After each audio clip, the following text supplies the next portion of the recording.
ಸೇವಿಸುವ ಆಹಾರದ ಜೊತೆಗೆ ನಾವು ಕುಳಿತುಕೊಳ್ಳುವ ಭಂಗಿ ಕೂಡ ಬಹಳ ಮುಖ್ಯವಾಗುತ್ತದೆ. ಗ್ಯಾಸ್ಟ್ರಿಕ್ ಸಮಸ್ಯೆ ಇರುವವರು ಈ ಭಂಗಿಯಲ್ಲಿ ಕೂತು ತಿನ್ನೋದು ಒಳ್ಳೆಯದಂತೆ.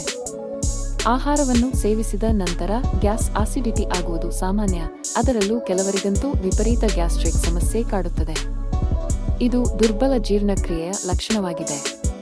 ಈ ಸಮಸ್ಯೆಯನ್ನು ಸಮಯಕ್ಕೆ ಸರಿಪಡಿಸದಿದ್ದರೆ ಇದು ಮಲಬದ್ಧತೆಗೆ ಕಾರಣವಾಗುತ್ತದೆ.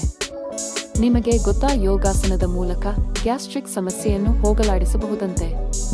ವಜ್ರಾಸನದಲ್ಲಿ ಕುಳಿತು ಆಹಾರವನ್ನು ಸೇವಿಸುವುದು ಜೀರ್ಣಕ್ರಿಯೆಗೆ ಸಹಾಯ ಮಾಡುತ್ತದೆ ಎಂದು ಹೇಳುತ್ತಾರೆ. ವಜ್ರಾಸನ ಮಾಡಲು ಸರಿಯಾದ ಮಾರ್ಗ ಯಾವುದು? ವಜ್ರಾಸನವನ್ನು ಮಾಡಲು ಮೊದಲು ಚಾಪೆ ಅಥವಾ ಯಾವುದೇ ಮೆತ್ತಗೆಯ ಹಾಸಿಗೆ ಮೇಲೆ ಕುಳಿತುಕೊಳ್ಳಿ.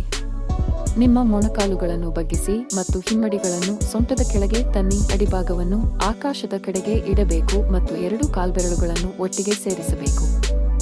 ಸೊಂಟ ಮತ್ತು ಕುತ್ತಿಗೆಯನ್ನು ನೇರವಾಗಿ ಇರಿಸಿ ದೀರ್ಘ ಮತ್ತು ಆಳವಾದ ಉಸಿರನ್ನು ತೆಗೆದುಕೊಳ್ಳಬೇಕು.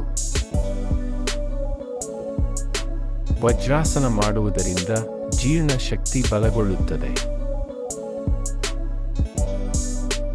ಇಂದಾಗಿ ಇದು ಕಠಿಣವಾದ ವಸ್ತುಗಳನ್ನು ಸಹ ಜೀರ್ಣಿಸಿಕೊಳ್ಳಲು ಸಾಧ್ಯವಾಗುತ್ತದೆ.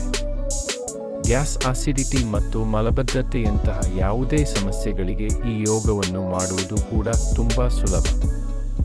ವಜ್ರಾಸನದ ಪ್ರಯೋಜನಗಳು: 1. ಮೊಣಕಾಲು ನೋವಿನಿಂದ ಪರಿಹಾರ.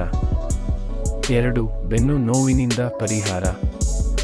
3. ಹೊಟ್ಟೆಗೆ ರಕ್ತದ ಹರಿವನ್ನು ಹೆಚ್ಚಿಸುತ್ತದೆ. 4.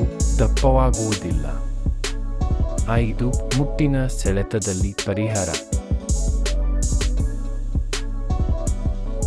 ಯಾರೆಲ್ಲ ವಜ್ರಾಸನವನ್ನು ಮಾಡಬಾರದು? 1. ಮೊಣಕಾಲಿನ ಗಾಯ ಅಥವಾ ಶಸ್ತ್ರಚಿಕಿತ್ಸೆಗೆ ಒಳಗಾದವರು. 2.